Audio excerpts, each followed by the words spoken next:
Hello Indonesia, this is your captain speaking.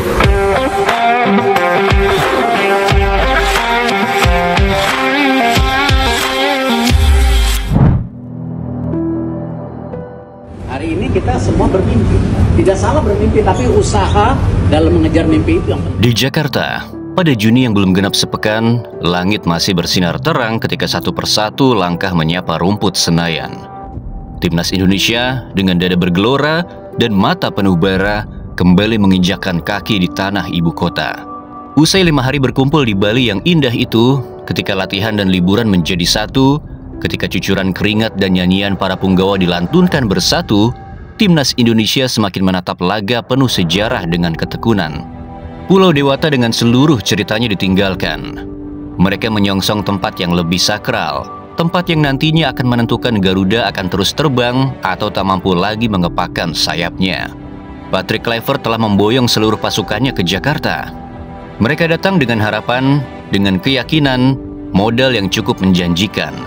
Kini tak ada lagi waktu bersantai, bersenang-senang, atau merayakan hari jadi seseorang yang sebenarnya tidak penting-penting amat untuk dirayakan sedemikian rupa oleh seluruh skuad pula. Malam mendarat di hotel, paginya langsung mendarat di lapangan. Itu bukti ketekunan dan keseriusan tim dalam mempersiapkan pertandingan. Dan bahwa benar tak ada lagi masa, semua harus mati-matian. Di balik peluh yang menetes di pagi pertama latihan, ada degup harap yang tak terucap. Kita menyambut Tiongkok di kandang sendiri, di tengah riuh yang akan menggema dari setiap sudut Gelora Bung Karno.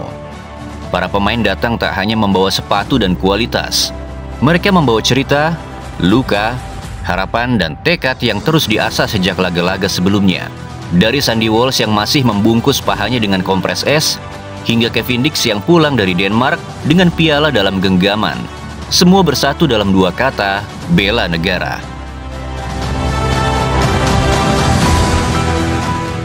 Patrick Kluivert beserta jajarannya dengan mata tajam dan suara yang tak pernah habis memimpin latihan perdana di Madia seperti seorang konduktor orkestra yang tengah menyusun simfoni terakhir. Ia tahu Tiongkok bukan lawan biasa, tapi di negeri ini, di rumah kita sendiri, tak ada lagi kata tunduk. Cukup Jepang yang kita akui keunggulannya, yang lain jangan, haram hukumnya. Sebab GBK harus menjadi saksi sejarah, bukan panggung untuk menyerah. Di pinggir lapangan, para staf mempersiapkan semuanya. Mulai dari alat, botol, strategi, pola latihan, sampai harapan.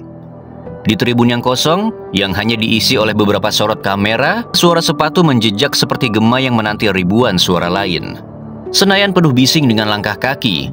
Suara sepatu, teriakan pelatih yang meminta ini itu ke pemain atau sekadar mengingatkan mereka yang melakukan kesalahan.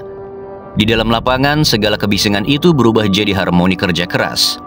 Tendangan demi tendangan, dari satu sudut ke sudut lain, lewat kaki sampai kepala mengoyak jaring. Umpan-umpan diasah seperti panah yang akan melesat ke jantung pertahanan lawan tepat ke gawang. Para pemain muda seperti Marcelino dan Beckham Putra menari dengan bola, seolah menulis puisi dengan langkah mereka. Sementara nama-nama semacam Yitzes dan Tom Haye berdiri kokoh, menjadi tiang dari kapal yang siap berlayar ke medan tempur. Di sini kita bukan hanya bermain bola, kita menjaga harga diri, memastikan mimpi ratusan jiwa tetap berkobar dan menjadi kenyataan.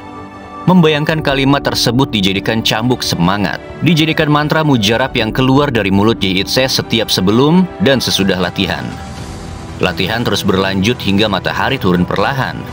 Peluh mengucur, suara peluit jadi nadi. Tak ada yang bicara tentang kekalahan. Yang mereka bicarakan adalah bagaimana cara membuat asa tetap tegak berdiri dan bendera merah putih terus berkibar di langit.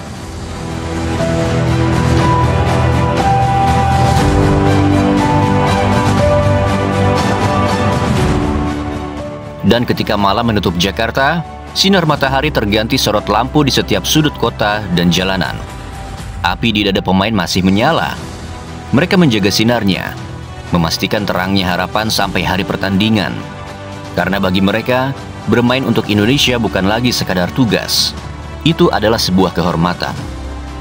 Bukan hanya otot yang diasah, tapi juga akal.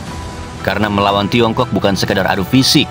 Ini tentang cermat membaca permainan, tentang menyusun langkah seperti seorang penyair menyusun diksi. Itulah yang kini dipersiapkan oleh Patrick Kluivert. Kecuali pemain yang cedera dan akumulasi kartu, semuanya berjalan baik. Persiapan semakin matang. Pemain yang bergabung telah lengkap dengan masuknya Kevin Dix.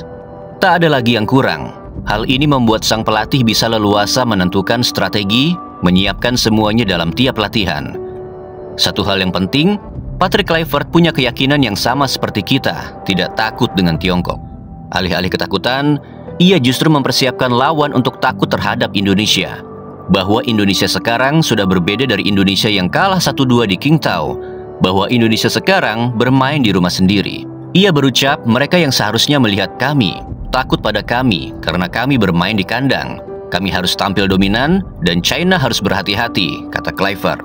Keyakinan sang pelatih tidak menunjukkan kesombongan, bukan pula bermaksud meremehkan. Itu adalah peringatan keras bahwa Garuda hari ini akan berbeda, akan memberikan segalanya bila perlu melampaui batas maksimal. Peringatan ini semakin lengkap dengan sebuah fakta.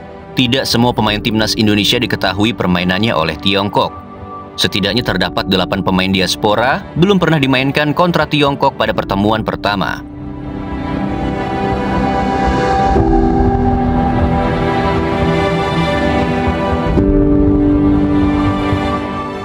Artinya lawan tak bisa memetakan karakter dan performa 8 pemain Indonesia itu.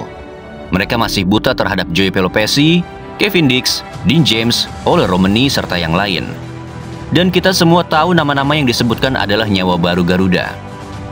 Saat ini suhu di sekitar Senayan jelas naik beberapa derajat. Bukan karena cuaca, tapi karena 26 pemain timnas Indonesia yang sedang menggeber latihan terakhir. 2 hari kebelakang berlatih di Madia, 1 hari jelang pertandingan para punggawa Garuda akan menjajal GBK. Ini bukan sekadar partai sisa di putaran kedua kualifikasi Piala Dunia 2026. Ini semacam pengakuan identitas, apakah Indonesia masih jadi underdog yang beruntung, atau sudah pantas disebut rival yang layak diperhitungkan.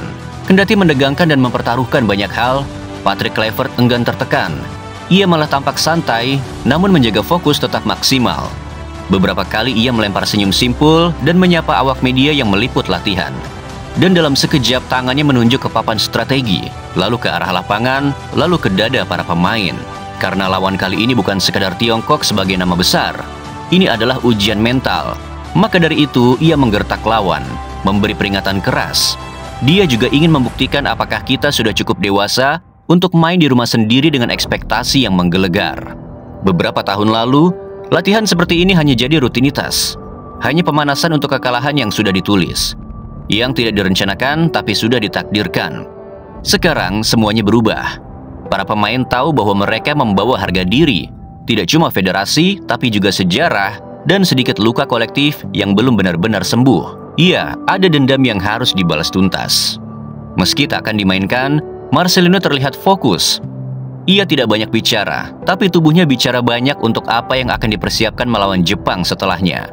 Tom Haye terlihat tenang, seperti sudah sering menghadapi atmosfer besar.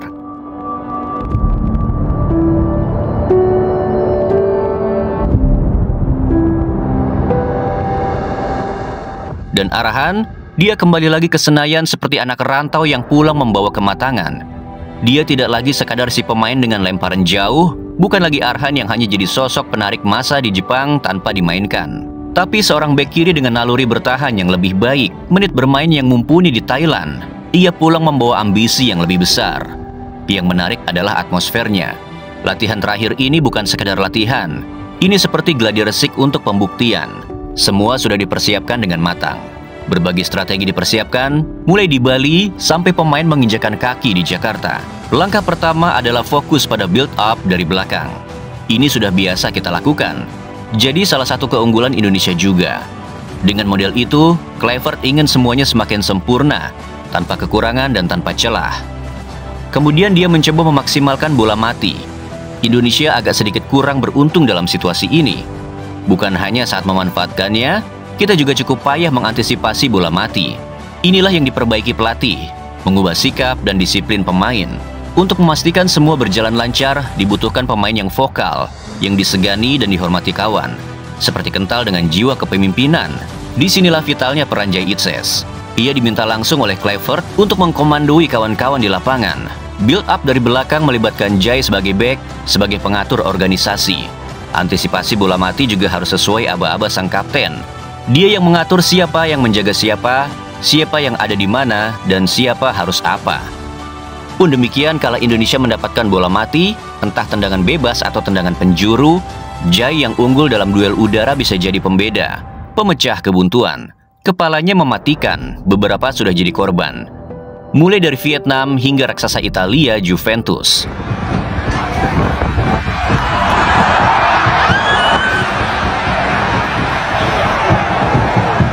Kita tetap tidak boleh lupa Tiongkok di atas kertas lebih mapan, lebih banyak pengalaman, lebih kuat secara fisik, lebih unggul secara head to head. Tapi sepak bola bukan tentang kertas, bukan soal apa yang sudah tercatat. Sepak bola adalah tentang hari itu. Bagaimana kita mengelola tekanan, bagaimana kita menjaga komitmen sampai peluit panjang. Dan para pemain ini, yang beberapa tahun lalu mungkin hanya nonton pertandingan seperti ini dari rumah, sekarang jadi aktor utama. Mereka tahu GBK akan penuh. Mereka tahu 80.000 suara bisa jadi kekuatan atau tekanan. Tapi mereka juga tahu satu hal, kita tidak lagi pemula. Kita bukan tim pesakitan, kita bukan tim kejutan. Kita adalah tim yang siap bermain sepak bola dan siap untuk menang. Jadi, jelang duel lawan Tiongkok, ini bukan semata-mata tentang menang atau kalah. Jauh dari itu, ini tentang sejauh mana kita belajar, sejauh mana kita sudah tumbuh. Indonesia hari ini tentang bagaimana negara ini bisa punya tim nasional yang tak lagi bermain dengan rasa takut, tapi dengan kehormatan dan kebanggaan. Mental ini sudah tertanam sejak 4 tahun ke belakang. Dan apa yang sudah ditanam itu mulai tumbuh dan merekah. Inilah yang harus kita jaga. Kita lestarikan siapapun pemainnya, siapapun pelatihnya, siapapun PSSI-nya. Dan kalau nanti peluit dimulai, dan kalau kamu melihat para pemain itu berdiri tegap di atas rumput GBK, percaya saja satu hal, mereka tidak akan mundur.